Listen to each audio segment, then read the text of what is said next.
کشتی الٹنے سے ایک ہی خاندان کے 6 افراد جاں بحق۔ جی سیف اللہ باپ نے جان بچانے کے لیے چھلانگ لگانے کا سوچا، مگر پھر اپنے بچوں کے پاس لوٹ گئے۔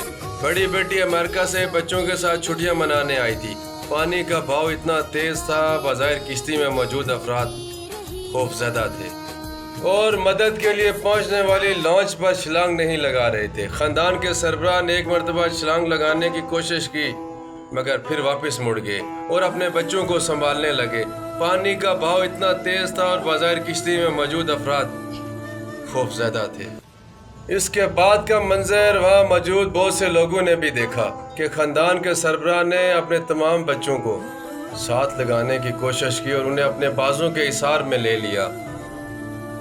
سعد کریم صوبہ KPK میں سوات کے قریب واقع ایک ریسٹورنٹ کے مالک ہیں۔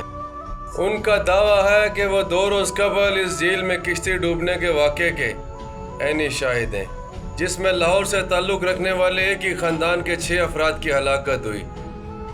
2 روز قبل 1 جولائی کو میوڈینٹ کے علاقے میں واقع سیف اللہ جھیل میں کشتی میں سوار تھے۔ جب کشتی الٹ گئی، اس حادثے کے نتیجے میں اس خاندان کے 6 افراد ہلاک ہوئے، جس میں خاندان کا سربراہ، ان کا 20 سال کا بیٹا اور 2 بیٹیاں، ایک 27 سال اور ایک 23 سال کی، اور 2 کم سن بچے بھی شامل ہیں، جبکہ تیسری بیٹی تاحال لاپتہ ہے اور ریسکیو اہلکار تلاش میں مصروف ہیں۔ اس خاندان کے 6 افراد کی تدفین جمعرات کی شام لاہور میں ادا کر دی گئی ہے۔ عینی شاہدین اور اہل خانہ کے مطابق حادثہ پیش آنے کے بعد خاندان کے سربراہ اپنے بچوں کو بچانے کی کوشش کرتے رہے اور اسی کوشش میں اپنی جان بھی گنوا بیٹھے۔ جو 6 افراد اس دنیا سے گئے، اللہ انہیں جوار رحمت میں جگہ عطا فرمائے اور لائقین کو صبر جمیل عطا فرمائے۔ آپ اگر اس بارے میں کچھ مزید جانتے ہیں تو کامنٹ میں ضرور بتائیے گا۔ آپ کا شکریہ۔